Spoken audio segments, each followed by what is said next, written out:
Sale cycle and cell division. पहिल्यांदा प्रश्न पडतो की सेल डिव्हिजन होतंच का? तर काय होतं, सेल जेव्हा ग्रोथ करतं तेव्हा त्याचं सायटोप्लाझम जे आहे त्याचं ग्रोथ भरपूर प्रमाणात होते आणि त्याच्या प्रमाणात न्यूक्लियसची ग्रोथ तेवढी होत नाही. त्यामुळे ते जे छोटकुसं न्यूक्लियस आहे ते पूर्ण त्याच्या राज्याला म्हणजे पूर्ण सायटोप्लाझमला सांभाळू शकत नाही. म्हणून मग परत पुढं सेल डिवाइड करतं आणि मग दोन वेगळे सेल तयार होतात. म्हणजेच काय होतं, न्यूक्लियसचं व्हॉल्यूम थोडंसं इन्क्रीज करतं पण त्याच्या प्रमाणात सायटोप्लाझमचं भरपूर प्रमाणात इन्क्रीज करतं. म्हणजे कॅरिओप्लाझमिक किंवा न्यूक्लिओप्लाझमिक रेशो आहे ते डिक्रीज करतं आहे. मग त्याला रिस्टोअर करण्यासाठी सेल डिव्हिजन होते. The sequence of events by which a cell duplicates its genome, synthesis the other constituents of the cell and eventually divides into two daughter cells is termed as cell cycle. Cell cycle जी आहे त्याच्यामध्ये दोन phases असतात. एक interphase किंवा त्याचं नाव आहे resting phase आणि दुसरं आहे एम फेज. एम म्हणजे मायटॉटिक किंवा मिओटिक फेज. इंटरफेज जे आहे ते मोर दॅन 95% टाईम त्याच्यामध्ये असतं आणि एम फेजमध्ये लेस दॅन 5% असतं. म्हणजे आपण तयारी नीटची तयारी फक्त पेपर तर खरं मध्ये 3 तास द्यायचं आहे पण त्याची तयारी पूर्ण 2 वर्ष केली जाते. तशा पद्धतीने 95% टाईम इंटरफेज आहे आणि एम फेजचं टायमिंग लेस दॅन 5% आहे. ह्याचं जे ड्युरेशन आहे varies with organism to organism and type to type of cell. जसं की ह्युमन सेलचं 24 आवर्समध्ये एक सेल सायकल पूर्ण होते आणि ईस्ट सेलचं 90 मिनिटमध्ये पूर्ण होते. इंटरफेज जे आहे ते मोस्ट ॲक्टिव्ह फेज आहे तरी पण त्याला रेस्टिंग फेज म्हणतात. आणि ह्याच्यामध्ये G1, S आणि G2 हे 3 फेज येतात आणि एम फेजमध्ये कॅरिओकायनेसिस आणि सायटोकायनेसिस हे 2 फेज येतात. आता आपण बघू सेल सायकलमधलं. सेल सायकल आता जस्ट सेल तयार झाल्यानंतर मग ते G1 फेजमध्ये एंटर करतं. त्यानंतर S फेज, सिंथेटिक फेज आणि त्यानंतर ग्रोथ 2 फेज म्हणजे G2 फेजमध्ये जातं. त्याच्यानंतर येतं एम फेज. एम फेजमध्ये कॅरिओकायनेसिसमध्ये प्रोफेज, मेटाफेज, ॲनाफेज, टिलोफेज आणि शेवटी सायटोकायनेसिस. परत सायकल रिपीट असं होतं. आता G1 फेजमध्ये मॅक्सिमम ग्रोथ होते. प्रोटीन सिंथेसिस आणि RNA सिंथेसिस पण मॅक्सिमम होतं. नंतर त्यामुळेच हे लॉंगेस्ट फेज ऑफ सेल आहे. म्हणजे इंटरफेजमध्ये पण लॉंगेस्ट फेज आहे. आणि इथं मेन म्हणजे G1 is the check point for cell division आहे. इथं सेल डिव्हिजनबद्दल डिसिजन केलं जातं की आता पुढं सेल डिव्हिजन करायचं का नको. कारण म्हणजे मॅक्सिमम म्हणजे सेल चेक करतं की स्वतःकडे कॅपेबिलिटी आहे का, DNA इंटॅक्ट आहे का वगैरे वगैरे. आणि जर नसेल तर मग ते सेल डिवाइड करत नाही. आणि दुसरं एक आहे की इथून G0 फेजमध्ये म्हणजे क्वेसेंट स्टेजमध्ये पण जाऊ शकतं. इट इज क्वेसेंट स्टेज आहे. इट इज टेम्पररी और permanent. Some cell exit G1 phase. G1 phase do not proliferate. It is metabolically active. हे नीट 2023चं क्वेश्चन आहे. आणि ह्यांचं एक्झाम्पल आहे स्पेशलाइज्ड आणि डिफरन्शिएटेड सेल्स. हे जसं की एक्झाम्पल हर्ट सेल्स. आता परत आपण G1कडे येऊ. G1 फेजमध्ये हे चालतं आणि S फेजमध्ये DNA रेप्लिकेशन होणार आहे तर त्याच्यासाठी हिस्टोन प्रोटीन्स पण लागतील. ॲक्टिवेटेड DNA पॉलिमरेज पण लागेल. मग परत क्रोमॅटिन डुप्लिकेट करायचं त्या क्रोमॅटिन डुप्लिकेट पण S फेजमध्ये होणार आहे. तर त्यासाठी अगोदर त्याचे प्री मटेरियल जसे की amino acid for histone proteins, nucleoside and nucleotide synthesis for DNA replication आणि DNA पॉलिमरेज एन्झाईमचं फॉर्मेशन. सोबतच ह्या सगळ्यांना S फेजमध्ये ATP भरपूर लागणार म्हणून ATP सिंथेसिस हे सगळं G1 फेजमध्ये होणार आहे. Most of organelle duplicates in G1 phase. आता येतं मग मेन S फेज. मग DNA रेप्लिकेशन होतं, histone protein synthesis, DNA polymerase activate होतं, क्रोमॅटिन डुप्लिकेट होतं. इथं S फेजमध्ये सेंट्रिओल डुप्लिकेट होतं इन सायटोप्लाझम आणि ह्याच्यामध्ये प्लॉइडी जे आहे ते सेमच राहतं म्हणजे नंबर ऑफ क्रोमोझोम सेमच राहतं. आता हे झाल्यानंतर इथे G2 फेज, ग्रोथ 2 फेज. ह्याच्यामध्ये few proteins and RNA are synthesized. आता एम फेजमध्ये आपल्याला स्पिंडल फायबर्स तयार करायचे आहेत. स्पिंडल फायबर्स तयार करण्यासाठी मग आपल्याला ट्युब्युलिन प्रोटीनची गरज लागते. मग ट्युब्युलिन प्रोटीन G2 फेजमध्ये तयार केलं जातं. आणि काही क्रुशियल ऑर्गॅनल्स जसे की mitochondria, chloroplast, Golgi body duplicates in G2 phase. Mitochondria, chloroplast आणि गोल्गी बॉडी. आणि हे झाल्यानंतर मग पुढे येतं एम फेज. आता जीवनचं अजून नाव आहेत growth phase 1, gap phase 1, pre synthetic phase किंवा पोस्ट मायटोटिक फेज. आणि ते G2ची अजून नावं phase 2, gap phase 2, post synthetic phase किंवा pre mitotic phase. Although in terms cytoplasmic इन्क्रीजमध्ये बोलतोय. Although cell growth is a continuous, but DNA synthesis occur only during specific stage in the cell called a synthetic phase. During synthetic phase, DNA per cell duplicates, but chromosome number remains the same. Ploidy remains same. आता हे झाल्यानंतर आपण mitosis main M phase कडे येऊ. M phase जे आहे mitosis जे आहे ते ट्रान्सबर्ग आणि फ्लेमिंगनी फाइंड केलं होतं. It is the most dramatic period involving major reorganizations. It is also called equational division because chromosome number and DNA amount remain same. It is also called a somatic cell division with respect to animals. Animals मध्ये फक्त somatic cells मध्ये होतं हे. It generally occur in somatic किंवा vegetative cells and sometimes in reproductive cells of plants. Mitosis occur in both haploid and diploid cells. आता मायटोसिसचं significance काय आहे? It is responsible for growth and development of multicellular organism. It is responsible for growth and reproduction of unicellular organism. It maintains chromosome number आणि healing of wound, cell repairing वगैरे वगैरे ज्यासाठी मदत होते. आता जे एम फेज आहे त्यामध्ये दोन आहेत, कॅरिओकायनेसिस, सायटोकायनेसिस. आता बघू कॅरिओकायनेसिस. कॅरिओकायनेसिसमध्ये 4 फेज आहेत: prophase, metaphase, anaphase, telophase. Prophase is marked by initiation of condensation of chromosomal material. ह्याच्यामध्ये ends of chromosome are not visible in early prophase and appears as ball of wool called spireme stage. Spireme stage म्हणतात त्याला. आता प्रोफेजमध्ये काय काय होतं ते लक्षात ठेवण्यासाठी पप्पू, कॅन, डान्स, साला. पप्पू म्हणजे प्रोफेज. कॅनवरनं 2 कंडेन्सेशन ऑफ क्रोमॅटिन म्हणजेच अनटँगलिंग होतं आणि नंतर मग क्रोमॅटिनचं कंडेन्सेशन होतं इंटू क्रोमोझोम्स. दुसरं centriole movement to opposite pole. नंतर पप्पू कॅन झाला तर डान्स म्हणजे disintegration of nuclear membrane and disappearance of nucleolus, endoplasmic reticulum आणि Golgi body in late prophase PYQ. नंतर साला म्हणजे स्पिंडल फॉर्मेशन आणि त्या म्हणजेच ॲस्ट्रल रे तयार होतं ॲनिमल सेल्समध्ये. आता हे झालं प्रोफेज. आता metaphase is the best phase to study the morphology of chromosome and counting of chromosome. ह्याच्यामध्ये स्पिंडल फॉर्मेशन कंप्लीट होतं. ह्याच्यामध्ये पहिलं chromosomes align at equator. Metaphasic plate form होते. हे जे मेटाफेजिक प्लेट फॉर्मेशनची प्रोसेस त्याला म्हणतात कॉन्ग्रेसेशन.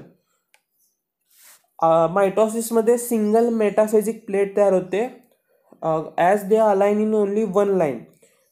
आता दुसरी घटना काय होते मेटाफेजमध्ये? Spindle fibre attach to kinetochores of centromere.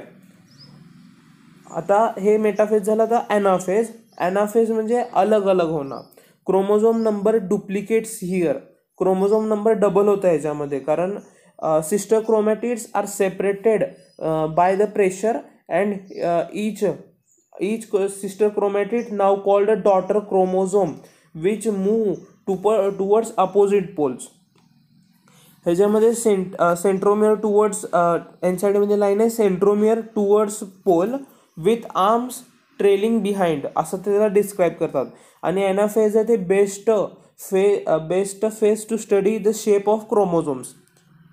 चौथा आहे टिलोफेज. अपोजिट प्रोफेज आहे. तिथं काय झालं? पप्पू, कॅन, डान्स, साला.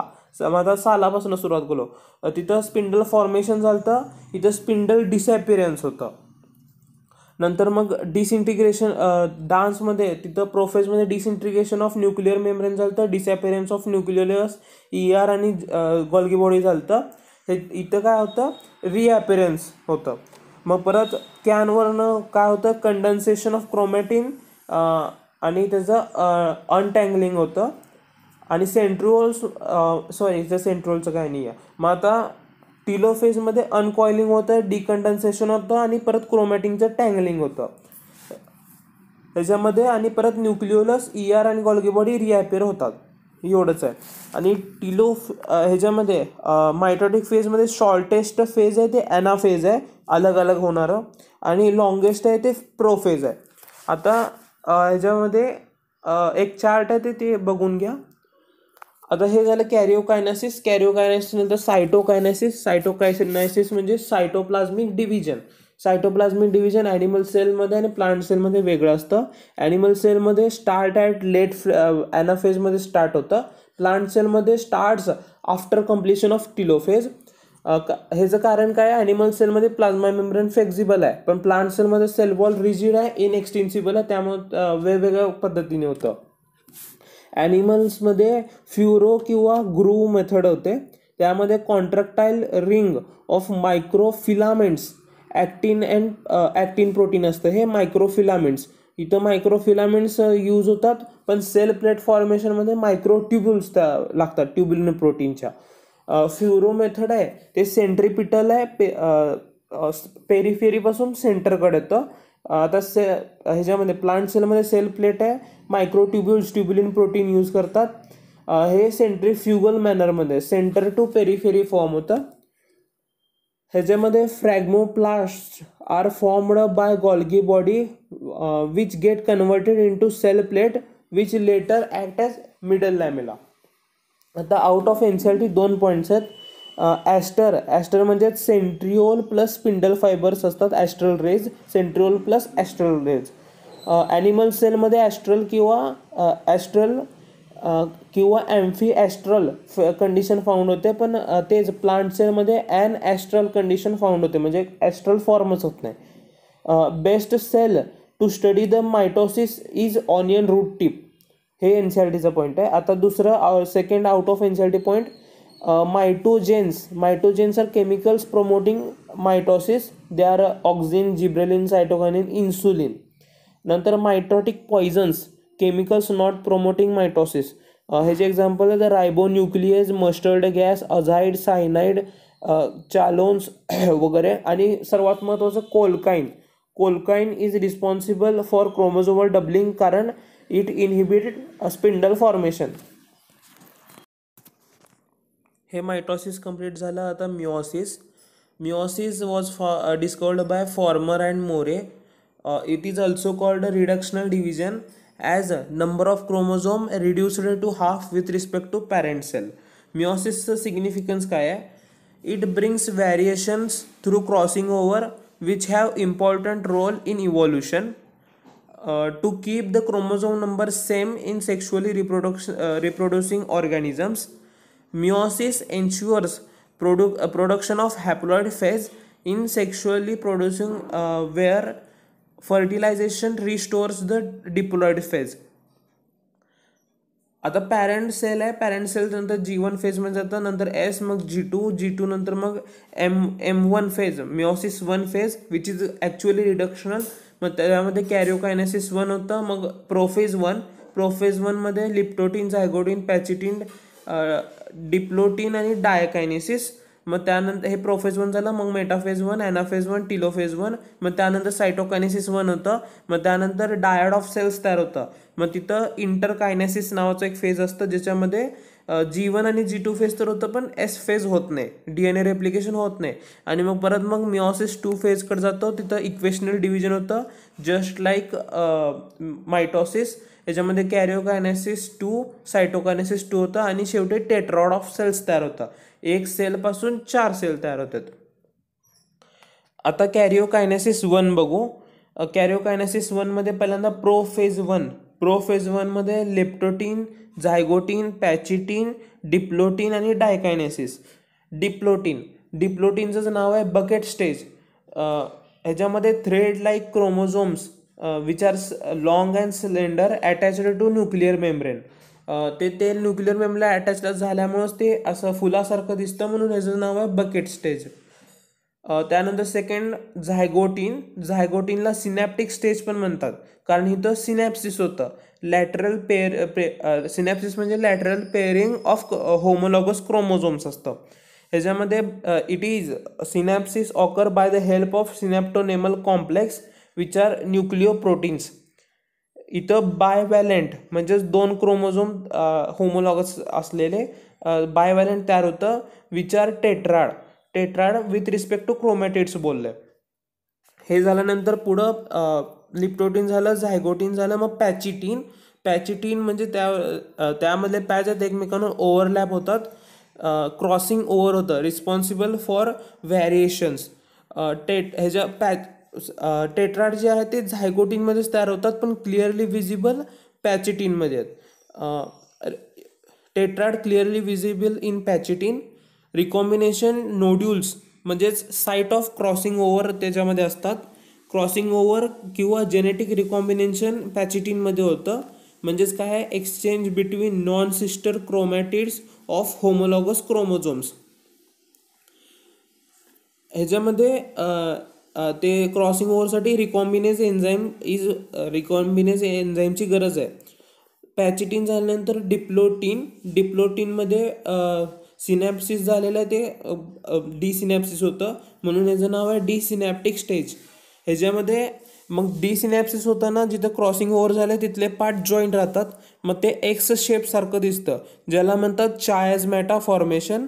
चायझमॅटा फॉर्मेशनमुळंच हे लॉंगेस्ट फेज ऑफ प्रोफेज 1 होतं, कारण ह्याच्यामध्ये डिझॉल्युशन ऑफ सिनॅप्टोनेमल कॉम्प्लेक्स आहे ते लवकर होत नाही. नंतर याच्यामध्ये मग होमोलॉगस क्रोमोझोम सेपरेट झाले except site of crossing over, त्यामुळंच ते उशीर लागला. आणि इथं टर्मिनेशन ऑफ चायझमॅटा स्टार्ट होतं, पण हे कम्प्लीट जाऊन डायकायनेसिसमध्ये होतं. डायकायनेसिसमध्ये disappearance of nuclear membrane, spindle apparatus formed आणि termination of chiasmata is completed. एवढे 3 पॉईंट येतात. आता हे प्रोफेज 1 झालं. आता मेटाफेज 1 मध्ये सिम्पल स्पिंडल फॉर्मेशन कम्प्लीट होतं. Chromosomes align at equator in 2 metaphasic plates आणि spindle attached to kinetochores of homologous chromosomes. ह्याच्यामध्ये युनिपोलर फॉर्ममध्ये अटॅच होतं. आता नंतर anaphase 1 homologous chromosome separates, no centromere breaking. It is the actual reason for reduction of chromosome. ह्याच्यामध्ये sister chromatids not separated, कारण सेंट्रोमियरच तुटलेलं नाही आहे. It is responsible for disjunction of Mendelian factors. असॉर्टमेंटसाठी हेच ॲनाफेज 1च रिस्पॉन्सिबल आहे. नंतर चौथं telophase 1 is same as telophase of mitosis. आता बघ हे झाल्यानंतर मग मध्ये इंटरकायनेसिस येतं. मग इंटरकायनेसिस झालं त्याच्यामध्ये G1 G2 होतं, सिंथेटिक फेज होत नाही, DNA रेप्लिकेशन होत नाही. मग त्यानंतर येतं meiosis 2 is just like mitosis, फक्त काही डिफरन्स आहे ते सांगतो. Mitosis is usually occur in diploid, पण meiosis 2 always occur in haploid cells as a result of meiosis 1. Mitosis always occurs after DNA replication, but meiosis 2 never occur after DNA replication. मग मायटोसिसमध्ये daughter cells are similar to parent cells, पण meiosis 2 मध्ये neither cell daughter is similar to parent cells. आणि meiosis 2 मध्ये anaphase 2 जे आहे ते centromere break होतं. ॲनाफेज 2 मध्ये सेंट्रोमियर ब्रेक होतं, पण ॲनाफेज 1 मध्ये सेंट्रोमियर ब्रेक होत नाही. आता हे मायटोसिस मिओसिस झालं. आता दुसरं एक प्रकार आहे amitosis is direct cell division. याच्यामध्ये हे जे आहे ते बॅक्टेरिया, प्रोटोझोआ, डिजीज्ड सेल्स आणि कार्टिलेज सेल्स ऑफ मॅमल्स हे महत्त्वाचं पॉईंट आहे. ह्याच्यामध्ये अमायटोसिस होतं. ह्याच्यामध्ये nucleus remains intact and elongated to form two daughter nucleus. ह्याच्यामध्ये स्पिंडल फॉर्मेशन होत नाही, क्रोमोझोम्स ॲपियरच होत नाहीत. मग आणि nucleolus, nuclear membrane, Golgi body, ER वगैरे डिसअपियर होतच नाहीत. आता ह्याच्या न्यूमरिकल्स आहेत या धड्यातले, त्यासाठी points. Number of mitosis required to form X number of cells, त्यासाठी X-1 करायचं. आणि तेच जर mitotic generations to form X cells म्हणलं तर त्याचे आन्सर आहे N काय आहे, 2⁻n=X असं आहे. नंतर meiotic divisions required to form Y number of seeds किंवा to form Y grains of maize म्हणलं तर Y + Y/4 करायचं, म्हणजेच 5Y/4 असं फॉर्म्युला आहे. आणि अजून चौथा formula, meiotic divisions to form Z pollen grains. एक पोलन ग्रेन तयार करायला चार म्हणजे 4 सेलमधलं एक होतं ना, म्हणून Z/4 करायचं.